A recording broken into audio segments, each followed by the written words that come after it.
sometimes when people say, you've got to watch this, come on, you must watch this, or YouTube says, I suggest you watch this. Extraordinary, usually, either it's Combat Zone Wrestling or GCW or Japan Wrestling. Got to watch this. Extraordinary. And most of the time I look at it and think, yeah, seen it. Was a tape trader in my time and do remember. And I've seen this before. Right, this from YouTube channel Blake0561. Have a look at it because he's got some great stuff on here. On there, should I say. Not here and here. He's there. This is something I hadn't seen. Now I remember looking at Japanese wrestling and looking at Big Japan Pro Wrestling. For quite some time. I mean, I saw quite a lot of it, and quite a lot of it I can't remember, because when you've seen a lot of death matches, and that's what we're talking about, they mould and meld into one. And you're thinking, okay, I've seen those light tubes. You know, I've seen a barbed wire covered piece of wood. I've seen all that. I've seen people cut with a pizza cutter. I've seen all that. And apart from people actually being killed, there's not a lot I can see, because it's pretty much, okay, there's no real build up to this. It's two people, you know, often Nick Gage or someone like that, you know, who are put together because they're deathmatch exponents, and they're going to have a deathmatch for you. And then, so it's in a vacuum. There's no enmity. Deathmatch starts, deathmatch ends, goodbye. That's it. Thank you. This is different. Now, this is Big Japan Pro Wrestling, and this is, and I'm looking at my notes to make sure I'm right here, because I don't want to get this wrong, because it is a flamethrower coffin match after all, folks. Yeah, let me just say that again. A flamethrower coffin match. I have never seen this, and I can't believe, after watching so many death matches and trading tapes so vociferously, I cannot believe I didn't see this. It's 1999. I probably was trading tapes before that, just before that. So maybe I didn't see it. It is Riichi Yamakawa versus Shadow WX, who is the champion at this time. Now, the great thing is that we have a press conference in which you've got the top brass saying, I'd rather not have this. I don't really want this. I'm worried about it. So you've got some context here. I mean, both combatants are spoken to, or say their piece, and then Shadow with his mate Honma attack Yamakawa with light tubes. Yes, of course, light tubes, and beat him up. And you get, what the F are you doing? You get all that kind of stuff, and you know, the camera pulls out, and they lay waste to the warehouse where it's taking place, and all of that. And you've got the top brass saying, well, I don't like this. I'm not happy about it. We're going to have to do it. It's outdoors. It doesn't look massive. It does look as if it's outlaw. It looks as if, well, we got here. Let's just be here for the afternoon, and then we'll pack up and go. They've got trucks, a couple of trucks around, because that's what the coffins are on the top of. The coffins contain weapons. So there's barbed wire around the ring. They will set fire to some of that barbed wire later on. Early on, it's really nice, actually. You get a Yamakawa avoidance and a sort of a wagged finger. No, at Shadow. So you're bound to get a bit of that. Oh, it's getting late. Can you hear the clock? I'm on my holidays, you see. There's a big Shadow kick with some massive shots, actually. They fight into the crowd. Of course they do. There's a chair shot, and Yamakawa ends up with it around his neck. He's wearing it. He's wearing it around his neck. Then they get on top of the truck, and they fight with light tubes on top of the truck.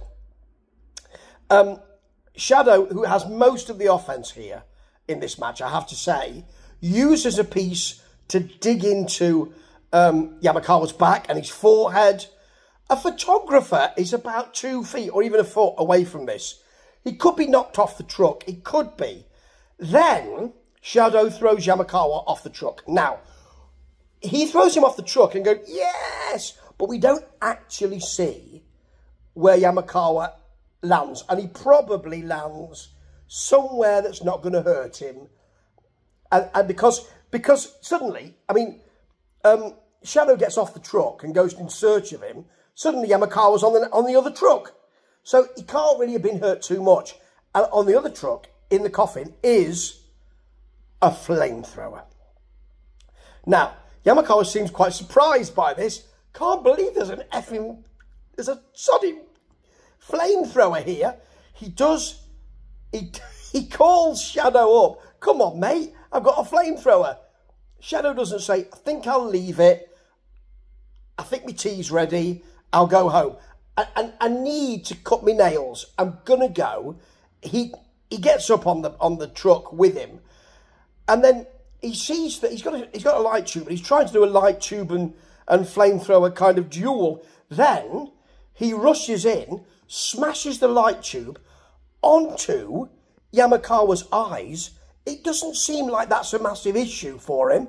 Bloody hell, even if you've got your eyes closed, that's going to be a problem, isn't it? He gets the flamethrower, doesn't quite know what to do, because really, you can't set someone alight, although he did throw a fireball at him at the press conference, to be honest. A massive fireball as well. He breathed fire at him, actually. It wasn't just a fireball. It wasn't flash paper, folks. He breathed the fireball at him, I think. Anyway, he doesn't do too much with the flamethrower, because it could be really serious work. He will actually do something a bit later, which they're going to have to extinguish very quickly, but more of that in a minute. He decides he's going to light one of the broken light tubes in his hand with the flame. And as Yamakawa thinks, I'm off, folks, and starts to get down the ladder from the top of the truck, he lawn darts it, throws it, launches it into Yamakawa's back. Now, we have a close-up of the wound, a fairly close-up. It looks a bit deep. We'll find out how deep later on. We've got a poor pile driver then. It's not great, but you know it's onto the ground, which is gravel really. I think it's gravel and concrete from Shadow. Then he puts him in one of the coffins and sets light to it with the flamethrower. Very quickly, someone is in with a fire extinguisher. Funnily enough, who's got health and safety here? So you've got that. You've got... so he gets out of it, Yamakawa, coughing, gets back into the ring. There's then a full Nelson. By the way, the ropes are on fire now. Parts of them are. The barbed wire ropes are on fire. They've been set alight. Not all of it, some of it. And there's a full Nelson. Shadow gets a full Nelson in there. I'm thinking wrestling has broken out here. Can't believe it. Then he gets a light tube board out and a Michinoku driver. Michinoku drivers Yamakawa onto them. But then Yamakawa throws him into the ropes where the burning is happening, and he goes through the ropes and takes a nasty tumble to the ground.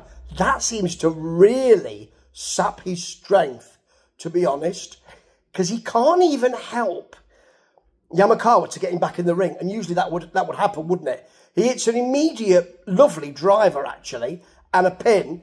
Shadow almost kicks out, so he's got the title as Yamakawa.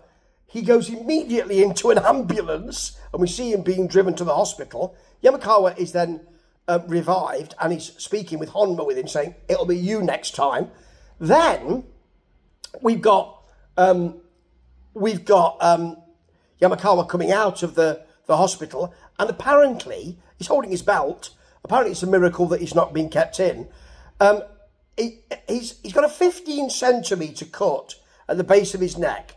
Apparently the doctors could get their fingers in to the second vertebrae on his neck. Some of the muscle had to be removed. He's had 19 or 20 barbs removed from, you know, light tube barbs removed, and he will now rest. He gets 2 weeks off, folks. 2 weeks off to recuperate. I mean, it might have been that they'd lacerated some muscle. It went into the muscle, and then he couldn't walk again, ever. He was paralysed. It could have happened that way. Thank goodness he wasn't. He gets 2 weeks off. 2 weeks? He is the new champion. He is delighted. He has an authentic toothless smile. It is extraordinary. I advise you to go and have a look at this YouTube channel, Blake0561. It's got some extraordinary stuff on it. A lot of it is stuff I've seen in the past, and I want to make its acquaintance again. This one I had never seen, and although I'd heard about it, I had never experienced it. It is extraordinary. It is a bit different. It is ridiculous. It is deathmatch wrestling, and that is ridiculous. And there's not a lot of blood, but it's not for the easily offended. As far as blood and guts go, thank goodness there weren't any guts. Have a look at it if you love that kind of wrestling, and if you remember it. I do, and I absolutely loved it. Now I feel vaguely sick, but I'm laughing with incredulity while I do it. Ta-ta.